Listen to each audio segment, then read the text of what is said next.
Assalamualaikum warahmatullahi wabarakatuh. Ya, mungkin teman-teman bingung nih, kenapa di sini ada gambar sapi dan gambar traktor. Beberapa dari kalian pasti udah ada yang bisa nyimpulin apa hubungan di antara kedua gambar ini. Tapi daripada kalian salah menyimpulkan atau malah berpikiran yang aneh-aneh, lebih baik kita mulai aja pembahasannya. Sebelumnya kenalin, nama saya Fahri Anwar Hamsyana dari kelas 12 MIPA 2 absen 14. Video ini dibuat dalam rangka memenuhi tugas mata pelajaran pendidikan kewarganegaraan dan untuk memenuhi penilaian akhir semester. Ya, jadi benar seperti yang teman-teman pikirin tadi, hubungan di antara kedua gambar itu adalah iptek atau ilmu pengetahuan dan teknologi, yaitu suatu sumber informasi yang dapat meningkatkan pengetahuan ataupun wawasan seseorang di bidang teknologi. Untuk zaman seperti sekarang ini, hampir semua orang menggunakan teknologi untuk mempermudah aktivitas sehari-harinya. Nah, pada pembahasan kali ini, kita akan membahas tentang pengaruh majunya iptek terhadap Negara Kesatuan Republik Indonesia. Inti pada pembahasan kali ini ada dua, yaitu pengaruhnya terhadap negara ini, dan nanti kita juga akan bahas tentang dampak positif dan dampak negatifnya yang tentunya akan kita bahas secara menyeluruh pada berbagai aspek. Dan yang kedua, ada sikap selektif untuk menghadapi bagaimana cara kita untuk menyeleksi atau sikap selektif kita terhadap iptek yang sangat pesat kemajuannya saat ini. Di sini kita akan bahas beberapa contohnya aja. Yang pertama ada pengaruh positif iptek di bidang politik. Salah satunya ada e-government. Apa sih e-government itu? Yaitu adalah proses pelaksanaan program-program pemerintah ataupun kebijakan-kebijakannya yang dalam penyelenggaranya menggunakan media internet. Dengan terlaksananya e-government ini, masyarakat bisa langsung berperan dalam pengembangan pemerintah. Tujuannya agar masyarakat dapat menerima laporan kinerja pemerintah secara aktual dan transparan. Rakyat juga diharapkan bisa dengan leluasa mengakses informasi seputar kinerja pemerintah. Untuk saat ini contohnya udah banyak banget. Salah satunya ada seperti sistem open data, appointment system, dan mungkin teman-teman juga bisa ngerasain yang baru-baru ini terjadi, yaitu ada sensus pemerintah yang saat ini sudah dilaksanakan secara online. Untuk contoh lainnya ada mempermudah hubungan internasional. Dengan adanya iptek ini, hubungan dengan negara-negara lain bisa dijalin lebih mudah. Di foto ini, kita bisa melihat Presiden kita Jokowi dengan Presiden Amerika Serikat, yaitu Donald Trump. Zaman dulu mungkin susah banget nih buat mempertemukan dua orang pemimpin negara seperti saat ini. Tetapi dengan adanya iptek, baik di bidang transportasi, komunikasi, penyampaian informasi, dan lain-lain, bisa dengan mudah mempertemukan dua orang pemimpin negara, dan tidak mungkin untuk mempertemukan seluruh pemimpin negara dalam satu tempat. Jadi otomatis hubungan internasional Indonesia dengan negara-negara lain akan lebih mudah. Dan untuk penyelenggaranya bisa kita lihat sendiri, setiap tahunnya sudah ada rapat PBB, konferensi pers, dan pertemuan-pertemuan internasional lainnya. Nah, karena tadi kita udah kasih beberapa contoh dampak positifnya, pasti juga ada dong dampak negatifnya. Oke, kita lihat ya. Nah, udah berubah nih. Tadi lambangnya positif, sekarang lambangnya negatif. Yang pertama ada kurangnya privasi suatu negara. Maksudnya apa? Sebuah badan politik seperti negara memerlukan tanggapan dari warganya. Jadi jika negara terus meminta informasi, maka privasi dari seseorang akan semakin sulit untuk dijaga. Sebaliknya juga, ini menjadi sebuah kebingungan bagi warga seperti kita. Karena di satu sisi, suatu data dari masyarakat atau dari kita dihimpun atau dikumpulkan untuk mengembangkan kegiatan negara. Tetapi di sisi lain juga, sebuah negara juga harus menghormati hak privasi dari warganya. Contoh selanjutnya itu ada ancaman disintegrasi bangsa. Apa sih disintegrasi bangsa itu? Yaitu ada sebuah keadaan di mana tidak bersatu padu dan menghilangnya kebutuhan atau persatuan suatu bangsa yang akan menyebabkan perpecahan. Bisa kita bayangkan saat ini informasi yang dapat dengan mudahnya bertebaran di media sosial ataupun dimanapun dapat dengan mudah memicu sebuah perbedaan pendapat yang akhirnya menimbulkan perdebatan di kalangan masyarakat. Oleh karena adanya perdebatan tersebut, bisa saja kalangan-kalangan yang pro dan yang kontra memicu sebuah perdebatan lebih lanjut yang berujung dengan ketidaksukaan atau bahkan kebencian, dan itu bisa fatal sekali akibatnya. Padahal bila kita cermati lebih lanjut, belum tentu informasi yang kita dapat tersebut adalah informasi yang benar. Selanjutnya kita masuk ke bidang ekonomi. Yang pertama, dampak positifnya yaitu ada meningkatnya investasi asing. Sebelumnya saya jelasin dulu nih kenapa para investor tertarik buat menanamkan modalnya di Indonesia. Ada beberapa faktor pentingnya. Yang pertama yaitu adanya sumber daya alam. Kekayaan sumber daya alam yang lengkap menjadi salah satu alasan utama Indonesia menarik bagi para investor asing. Di sektor pariwisata contohnya, Indonesia memiliki alam yang indah dan bahkan belum terjamah oleh tangan-tangan manusia. Di sektor pertambangan juga, Indonesia menyimpan harta karun berupa mineral, batu bara, dan minyak bumi. Dengan adanya sumber daya alam yang sangat kaya ini, para investor menjadi tertarik untuk ikut serta mengelola dan mengambil keuntungan dari sumber daya alam tersebut. Dengan adanya bantuan IPTEK, maka akan lebih mudah dengan mengelolanya. Bisa kita bayangkan jika teknologi yang ada saat ini belum seperti sekarang. Bagaimana cara kita mengambil emas-emas yang ada di Papua? Bagaimana cara kita mengambil batu bara yang ada di Sumatera? Tentu akan menjadi sangat sulit. Faktor yang selanjutnya yaitu adanya stabilitas politik yang baik. Sejak reformasi politik di tahun 1998, Indonesia terus bangkit menuju kestabilan negara. Selama itu pula, Indonesia terus membenahi sistem demokrasi menuju pemerintah yang sehat dan kondusif. Hal ini menjadi hal yang ketertarikan sendiri bagi para investor. Para investor tentu enggan buat menaruh modalnya di negara yang belum stabil atau negara yang bahkan mengelola ekonominya sendiri aja belum benar. Nah, dengan adanya stabilitas politik yang baik ini menjadi kenyamanan sendiri bagi investor buat bekerja sama dengan kita.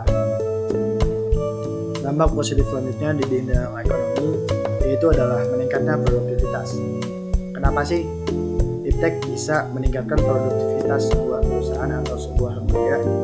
Dengan hadirnya peralatan industri yang semakin canggih, menjadikan pekerjaan dapat terselesaikan dengan cepat dan hasilnya juga semakin berkualitas. Bisa kita lihat di gambar ini, banyak banget mesinnya dan hampir sama sekali nggak ada manusia. Kenapa? Karena pekerjaan yang diselesaikan oleh mesin jauh lebih cepat dan juga hasilnya berseragam atau sama semua. Dibanding dengan pekerjaan yang diselesaikan manusia, hasilnya bisa beragam. Ada yang bagus, ada yang gagal, dan itu lebih beresiko bagi para perusahaan.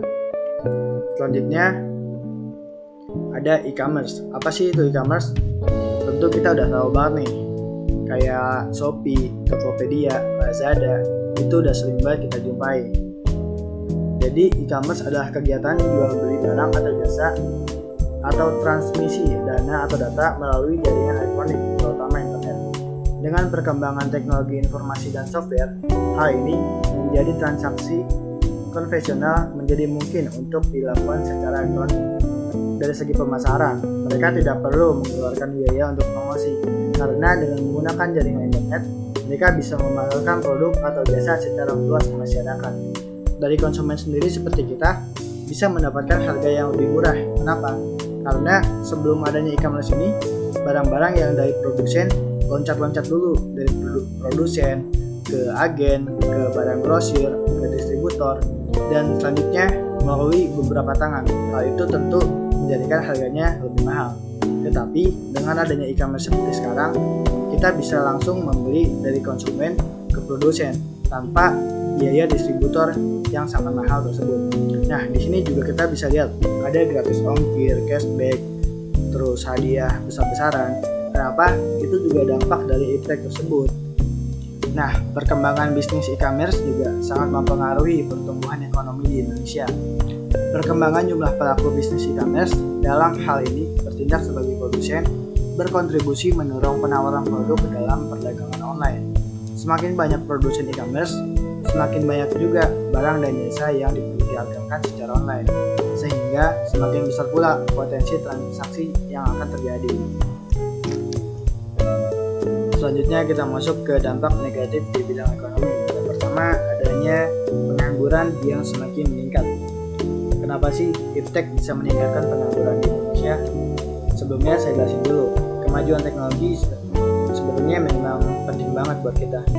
Tetapi hal itu menjadi masalah bagi kehidupan manusia, karena kemajuan teknologi sendiri memiliki 3 klasifikasi dasar.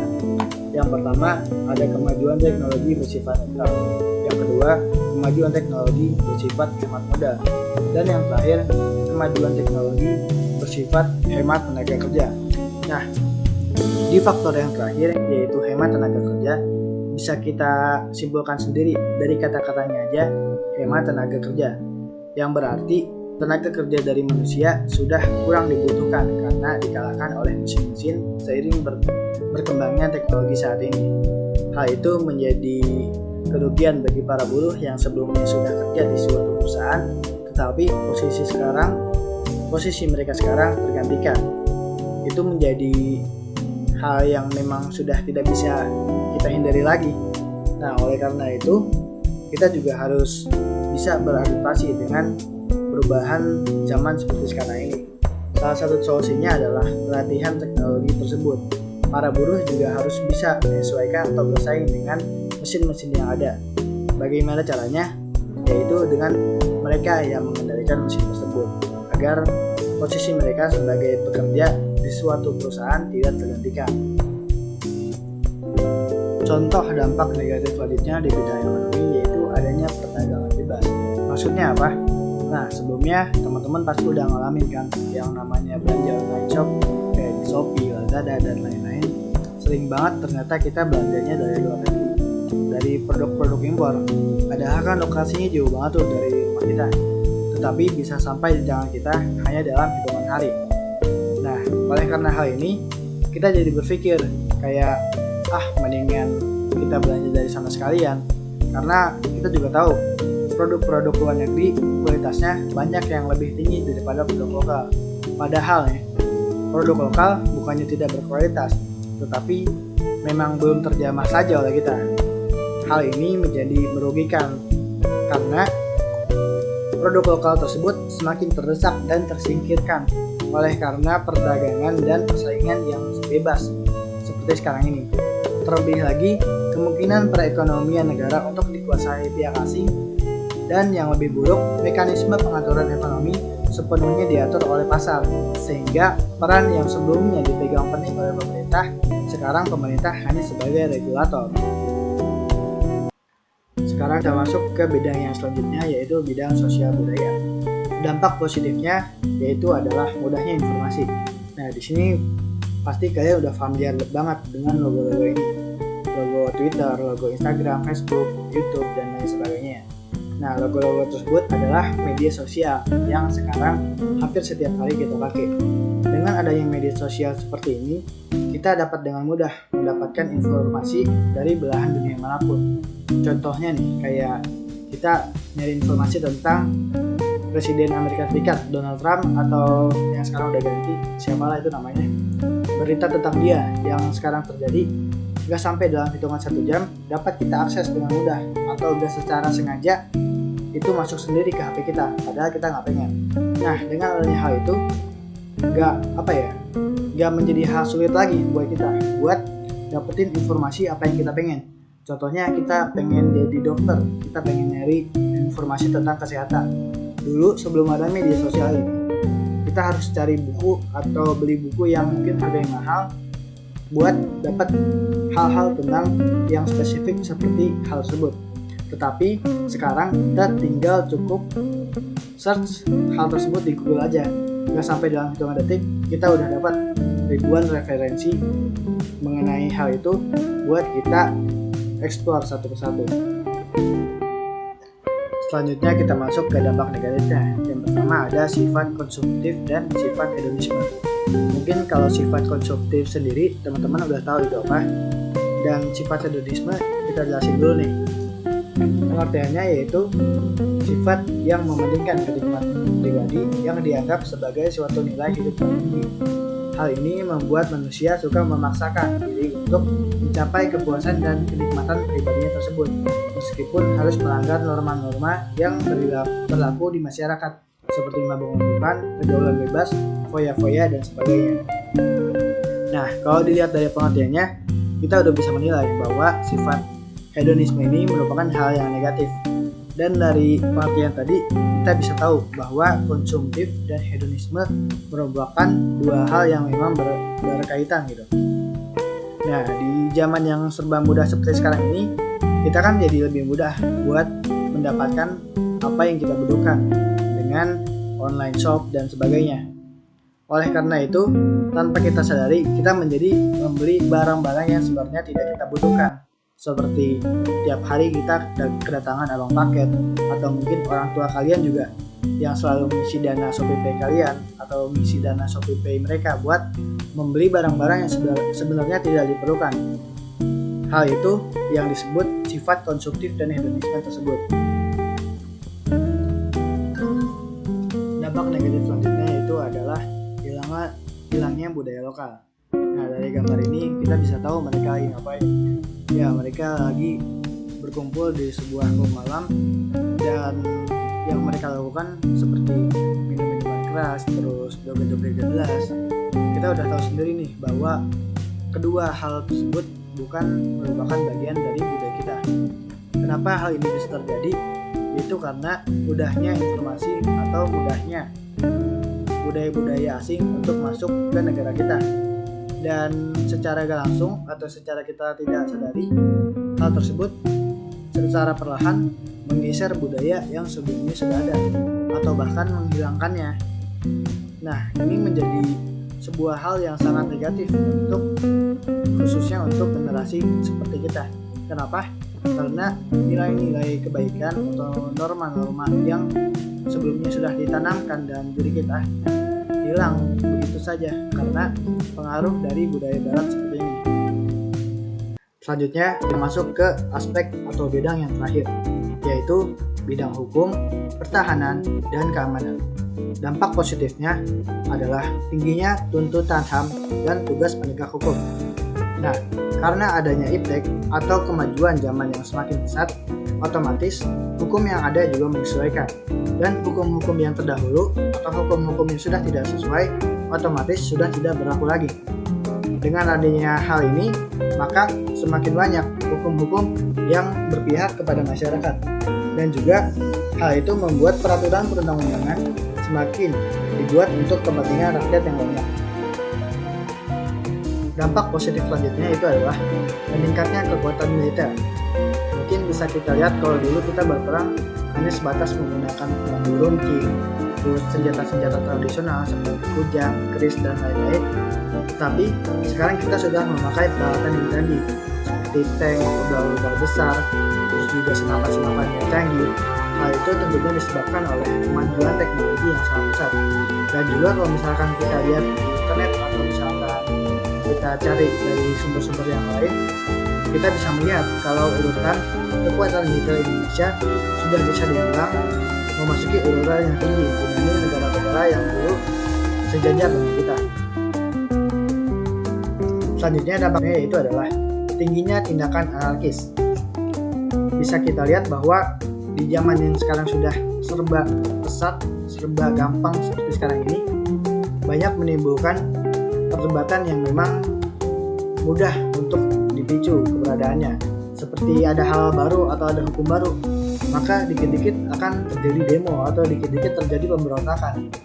Hal itu juga termasuk salah satu dampak dari pesatnya iptek.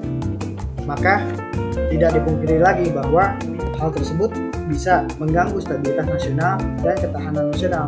Bahkan persatuan dan kesatuan bangsa pun bisa terancam oleh hal ini. Dan juga peran bela negara masyarakat pun sudah berkurang. Maaf, itu ada salah penulisan. Bisa kita bayangkan, sekarang anak-anak kecil sudah tidak lagi hafal lagu-lagu yang berkebangsaan. Mereka lebih hafal lagu-lagu yang barat lagu-lagu yang hanya tren saja. Dan juga remaja-remaja seperti sekarang, seperti generasi yang saya alami, juga sudah tidak mementingkan atau tidak peduli lagi dengan yang namanya bela negara. Tentu hal ini juga sangat memprihatinkan, karena jika generasi kita sekarang sudah tidak mempedulikan hal tersebut, bagaimana generasi di bawah kita? Sekarang kita masuk ke bahasan yang kedua atau subbab yang kedua, yaitu adalah sikap selektif untuk menghadapi kemajuan iptek. Nah, untuk apa sih sikap selektif ini? Yaitu untuk memerangi atau setidaknya mengurangi dampak negatif yang sebelumnya sudah kita sebutkan. Mungkin di subbab kali ini tidak akan saya jabarkan slide seperti subbab pertama, tetapi akan saya gabungkan langsung dari semua bidangnya, dikarenakan bahasanya juga tidak terlalu banyak. Yang pertama dari sikap selektif terhadap pengaruh kemajuan iptek di bidang politik. Untuk kemajuan politik yang sekarang sudah serba bisa atau serba dekat, apalagi terhadap hubungan internasional, maka diperlukan beberapa sikap seperti mengembangkan demokratisasi dalam segala bidang, mengaktifkan masyarakat sipil dalam arena politik, terus juga menegakkan supremasi hukum, memperkuat posisi Indonesia dalam kancah politik internasional, dan juga yang paling penting memperkuat kepercayaan rakyat dengan cara menegakkan pemerintahan yang bersih dan berwibawa. Yang kedua ada sikap selektif terhadap pengaruh kemajuan iptek di bidang ekonomi. Nah, untuk di bidang ekonomi ini mungkin bisa kita rasakan secara langsung bagaimana dampak negatifnya dan juga bagaimana cara kita memeranginya.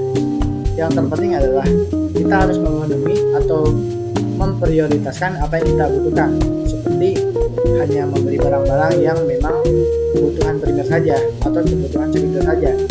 Dan untuk kebutuhan yang sebenarnya tersier atau mungkin bahkan kuartal, itu sebenarnya tidak perlu kita beli untuk mengurangi sikap seperti konsumtif dan hedonisme. Dan yang ketiga ada sikap selektif terhadap pengaruh kemajuan iptek di bidang sosial budaya. Nah, ini yang paling penting, karena sosial budaya selalu mempengaruhi atau ikut campur dalam kehidupan kita. Karena kalau sosial budaya kita sudah terpengaruh atau sudah jelek karena iptek ini, otomatis kita tidak akan beradaptasi terhadap masa yang akan datang selanjutnya. Maka dari itu kita perlukan beberapa sikap seperti terbuka terhadap inovasi, terus juga berorientasi pada masa depan, dan juga memanfaatkan kegunaan iptek. Dan yang paling penting adalah menghargai dan menghormati hak-hak asasi manusia. Sekian pembahasan saya tentang iptek kali ini. Kurangnya mohon maaf. Wassalamualaikum warahmatullahi wabarakatuh.